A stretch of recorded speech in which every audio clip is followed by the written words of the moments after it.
inauguration. Stop.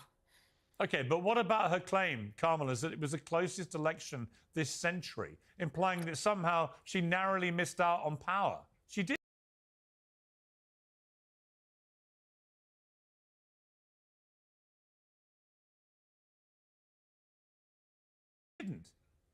No, it was.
Nobody else really sees it that way. And it's, to me, indicative of the whole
You know, Hillary was, you know, ushered in with, they suppressed Bernie, right? She had the super delegates, right? After that, you know, Biden was picked to run against Trump. Then you had Kamala, who's picked to run against Trump. I mean, think about it. So, like, if they would just go after him, maybe let the people of America in the Democratic Party choose the candidate they think is best, they'd probably do a hell of a lot better in the election. That's my opinion.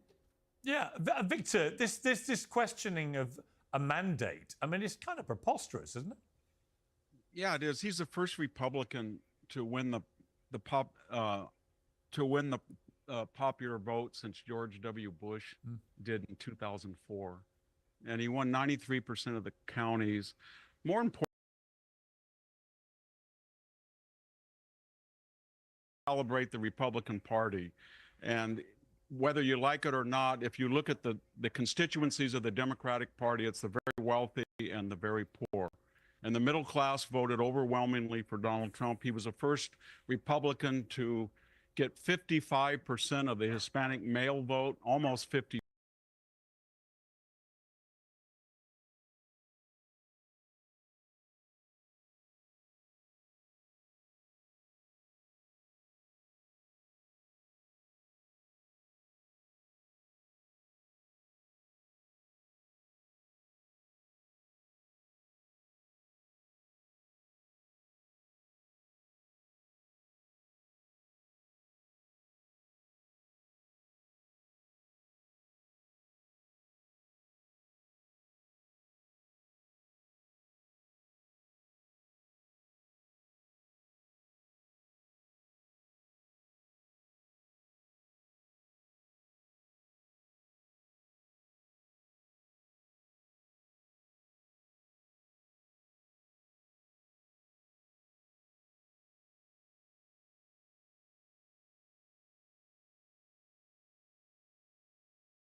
To build an app with your name on it just by thinking about it. Meet Base 44, a complete AI creation platform. Describe what you want and watch it take shape.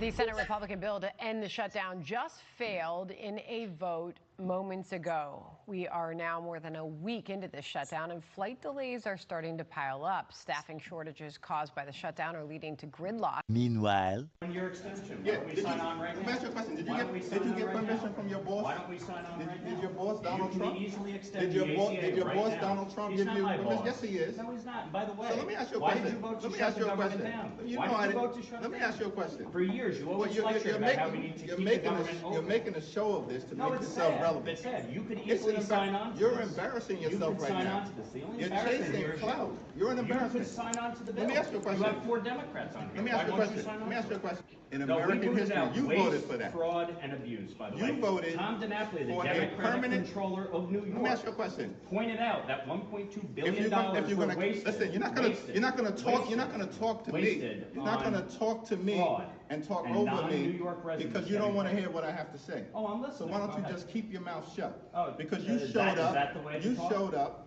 You showed up. Yeah. And so you voted for this one I big signed ugly on bill. to this. You can extend it A right now. permanent extension of massive tax breaks for your billionaire donors. So 90% of Americans. So they can get a permanent. Boy. So we got to talk about this fascinating interview on CNN featuring Nancy Pelosi and Dana Bash. Okay, now throughout this interview, Nancy Pelosi is going to clearly show that she does not believe that Democrats should get any kind of pushback whatsoever from the mainstream media. They should never be asked tough questions. They should never be asked to explain anything. Everything the Democrats say should be taken at face value, and any follow-ups are bad, right? That is very clear throughout this interview that I want to react to. After the interview that we reacted to that came out yesterday featuring the California governor candidate, Miss Katie Porter, who is running as a Democrat, basically rage quitting an interview because a journalist asked her follow-up questions, right?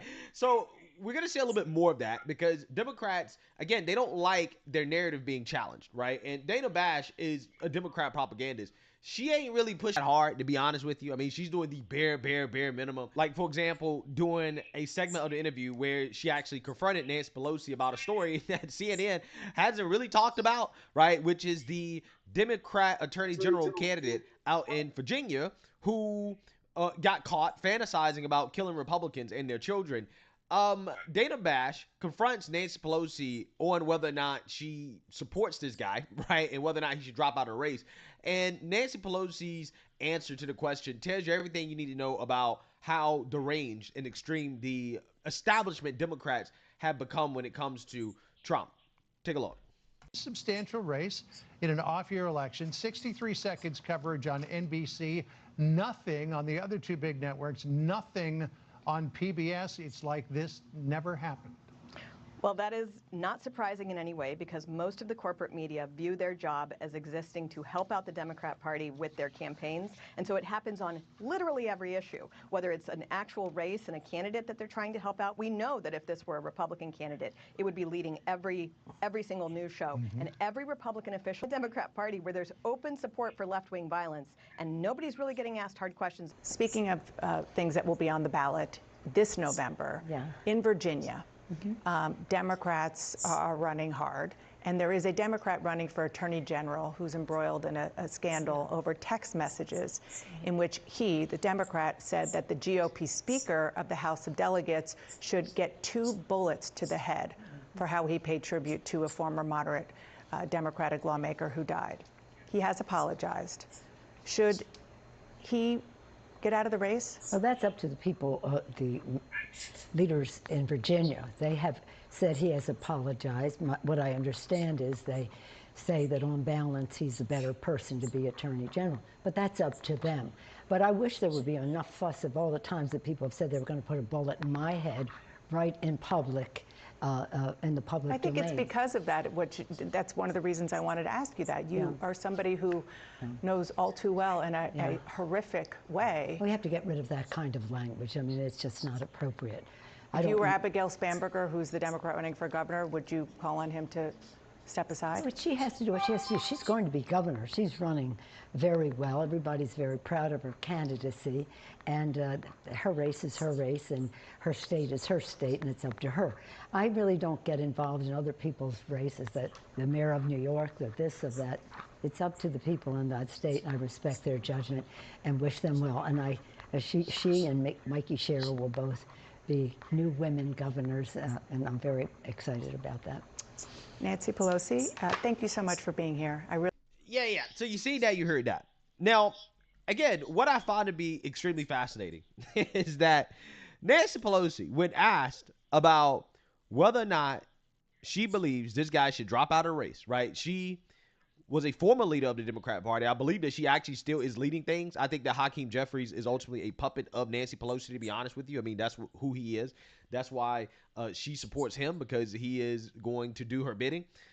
But when confronted on this question, she says, well, see, it's not really my job, right? It's not my job to tell him to step down. It's up to the Democrats, the leaders of the state of Virginia. Okay, passing the buck, not answering the question. But she says, well, listen, what I heard, though, is on balance, right? On balance, he's still better than the other guy, right? The Republican, Jason Mayoris. Which, again, I just find to be a very fascinating answer, because what does she mean on balance?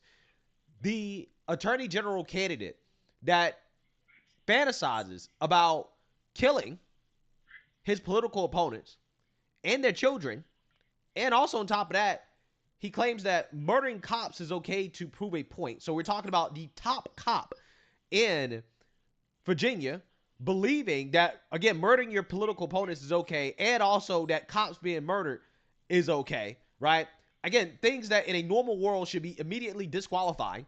Doesn't matter which side of the aisle you're on. Nancy Pelosi said, well, on balance, that guy, right, I've heard that he's better than a Republican. And it's so laughable, because if Dana Bash actually was a real journalist, you got to stop the interview and say, wait, hold on. We got to dig deeper into that. What do you mean on balance? The guy that says that murdering cops is okay and fantasizes about murdering his political opponents. Again, we're talking about attorney general. We're talking about the top law enforcement officer, the top cop in the state. On balance, he's better than the current attorney general, who does not have these type of scandals, right? Who doesn't, as far as we know, have these type of fantasies. You're here to learn what you don't know, yes? So I'm going to dial in right now and dive into some of the most common misconceptions of multifamily real estate, or of real estate investing, period, that keeps people stuck and in small deals. Smaller deals are valued by what's called a cash flow comparable model. 20 units plus, the value is determined by the cash flow. But one of the biggest misconceptions, bigger equals more risk. If I own a property, a small one, and my competitor down the road gets in trouble and sells for cheap, what happens with the value of my deal? It goes down. That supports law enforcement? Doesn't feel like it's okay for law enforcement to be murdered? You care to elaborate on that, right? You care to tell us a little bit more about that, okay? And not only that, Nancy Pelosi also says, no, we're actually the real victims, right? You don't understand. I get so many death threats, right? People say all types of crazy stuff about me, and it's like, well, again, we're not talking about random people. We're talking about somebody running for attorney general, okay? But again, according to Nancy Pelosi, see, it's not her job to take a moral stance. No, it's the job of the Democrats out in Virginia, right? Whatever they say goes. So again, what you have here is the Democrat Party refusing to disavow a Democrat who fantasizes about killing Republicans. But then they'll turn around and gaslight and say, see, well, we don't support political violence. No, it's actually the far right people. They're the ones committing the most political violence in this country. Don't pay attention to BLM, Roe v. Wade, pro-Palestine, anti-Tesla, anti-Elon, right? The no kings, right? Don't pay attention to all that violent stuff, right? Coming from our side of the aisle. Republicans are the problem when it comes to violence. And they can't even do something as simple as say, you know what? We're going to not support somebody who openly fantasizes about killing their political opponents. We're not going to get behind this, right? We're going to say, hey, this is too far. They can't say that. They can't say that. And again, it really shows you how weak the Democrat Party has become and how much they hate Trump. That's what this is. This is weakness and hate, okay? Which is something that, you know, Dana Bash should have drilled down on if she was a real journalist, right? Instead of a propagandist. But see, the reason why Dana Bash doesn't do that is because every time the mainstream liberal media, and I've seen this on MSNBC, CNN, it doesn't. If you're not throwing softballs right down the middle on Nancy Pelosi, she visibly gets upset, and she whips these liberal media anchors into shape, right? Like once you see it, you can't unsee it. Like for example, Nancy Pelosi decided that no, it's not the end of this interview. This interview is going to keep going. Dana Bash decides, you got it, Nancy. Say whatever you want to say. Nancy Pelosi goes on a Trump deranged rant, right, in defense of James Comey. Dana Bash tries to fact check and clarify a little bit, some things that Nancy Pelosi is basically accusing President Trump of doing, right? Which is lying to Congress, right? This is what Nancy Pelosi says. And just look at Nancy's reaction to just even a tiny bit of pushback. Here, I really appreciate it. Oh, there's one more thing. Oh, go ahead. Because the former head of the FBI, James has Comey, been accused of lying to Congress. There's one point I want to make, and that is nobody who has lied more to Congress than Donald Trump. And that's why I tore up his speech, because it was a manifesto of lies, and I said at the time. So it's so cute almost that he's accusing somebody of lying to Congress. Obviously, he wasn't under oath. It's a different. Doesn't matter. He's the President of the United States speaking to the Congress of the United States. Thank you so much, Madam Speaker. Appreciate it. Yeah, so again, once you see it, you can't unsee it, right? Nancy Pelosi clearly does not like Dana Bash. Softly, very softly, right? Saying, well, it's not under oath. It's not the same thing. It's not a crime, right? Again, which is the difference here, right? Nancy Pelosi is basically trying to insinuate that the president committed a crime, right? Which is what James Comey is being accused of. Again, the difference is that the president giving his address to Congress is not under oath. Like, that's not a crime if he lies in the address, even though, again, I'm not sure exactly what Trump lied about, but this is what Nancy Pelosi claims. Regardless, it's not the same thing, right? It's not what she's implying, which, again, Dana Bash does a little pushback, a little clarification. Nancy Pelosi clearly didn't like it, right? She snaps. And that leads me to the bulk of this interview, which is about the latest gaslighting campaign from Democrats, which is to blame Republicans for the current shutdown. So without further ado, let's go ahead and get into it. Day 8 of the government. First of all, thank you so much for being here in person. We are day 8. This is a real stalemate, unless you know something I don't. But, you know, right now what we're seeing is President Trump and Republican leaders are saying they're not going to negotiate on extending the healthcare subsidies until the government reopens. So I guess my first question is, what's wrong with that position? Why not open the government and then negotiate? The government was opened, and then the Republicans closed it because they did not want to extend health care subsidies. It means that it will raise the cost of health care to America's working families. They had their chance for all of this, but they didn't do it. Now they're saying, oh, if you open it, we'll do it. I don't believe that, but nonetheless. Here's the thing. The reason that the government is shut down is because the Republicans have insisted on taking down the subsidies, also Medicare, Medicaid, all of that, food for children, hundreds of billions of dollars for SNAP, to give a tax cut to the wealthiest people and the wealthiest corporations in America.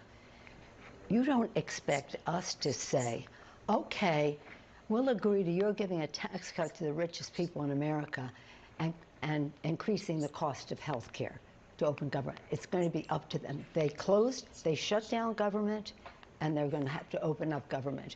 They have, the Republican, every shutdown since the 90s, when I've been around anyway, has been a Republican shutdown.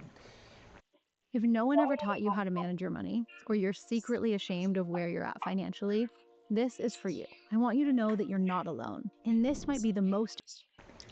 I mean, I understand what you're saying about where the differences are, and they are very big. They are voting yes on what we say here in Washington, a clean CR, a bill to keep the government running for 7 weeks, and Democrats are voting no, and for the reasons you just said. So how are they shutting down the government? First of all, it isn't a clean CR.